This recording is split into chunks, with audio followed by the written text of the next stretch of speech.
Mr. Second time here at DSI, Jeff Gray. Ladies and gentlemen, he corrected me earlier this evening, so I will call him up by his real name, Jeffrey Gray. Ladies and gentlemen, welcome to he's been here many, many times. Very funny, Jeffrey Gray. The next comedian, he's been here many, many times. Please give it up for Jeffrey Gray. Mr. Jeffrey Gray. Welcome to the stage, Jeffrey Gray. Welcome to the stage, Mr. Jeffrey Gray. He's been here at DSI many, many times. Give it up for Jeffrey Gray. Gentlemen, just got married to that girl who sent me with a 12-year-old, Jeffrey Gray. You know what's really weird? Deja vu.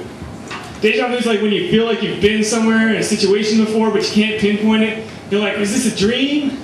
Is this a premonition? We all say the same thing. Whoa, deja vu.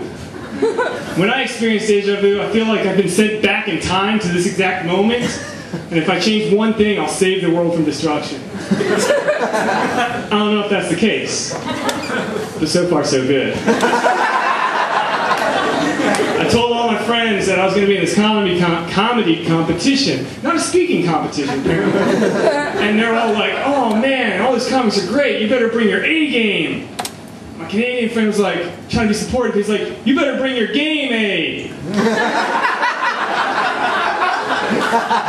So I got a lot of friends, I'm half Canadian actually, so I got a lot of Canadian friends, and I found out that when I hang around them, I start to talk like them. You know, like when I'm hanging out with my Canadian friends, I'm like, oh, hey, let's go to the supermarket, and ride a moose to the hockey game. and I realized that's not just them. Whenever I'm hanging out with different groups of friends, I talk like them too.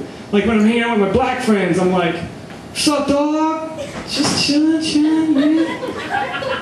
When I'm hanging out with my Mexican or Hispanic friends, I'm like,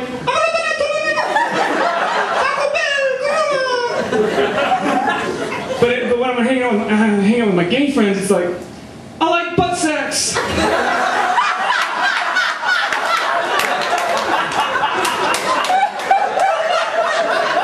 I have a lot of friends.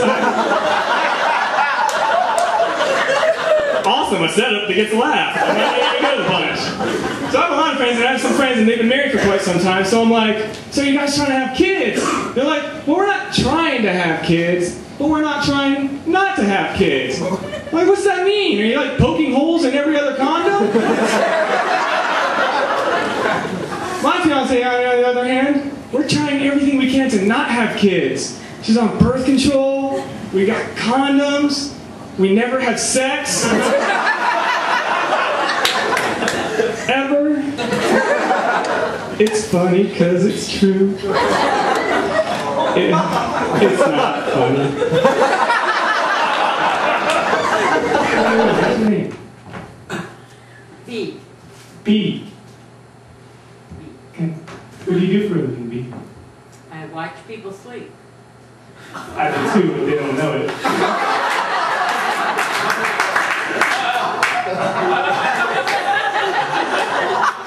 So you're not a meteorologist? No? I really would have helped leading into my next joke.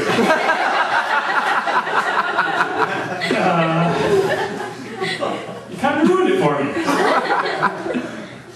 Way to consider everybody else when coming to the comedy show. I appreciate that, thanks. You pretty much ruined the rest of my set. Let's try this again. Third row. What do you do for a living? Third row, over here. You, the one not wanting to talk. I'm a newscaster. A meteorologist, maybe? We'll say yes. So I think the easiest job in the world would be to be a weatherman in a snow globe. The forecast is pretty dismal, though. We're like, look at the weather. Let's take a look at the 5-day forecast with our weatherman. Paul? No surprises here. Chance to snow all week. Assuming we have our pre-blizzard earthquakes.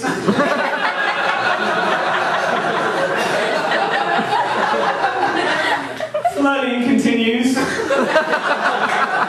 all of the viewing area.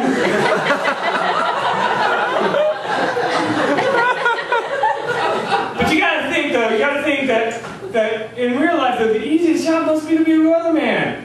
Because you watch the news, you see the same weatherman over the years. They never get fired. It's like, what if I did my job predicting things wrong half the time?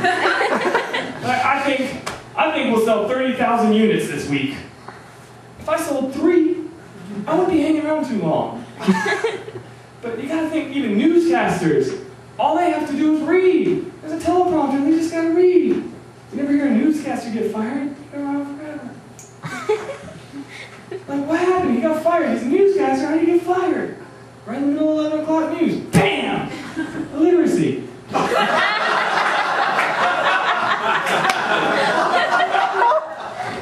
And weathermen, they don't even need to read, they just need to know numbers. And the weather in North Carolina has been so weird lately.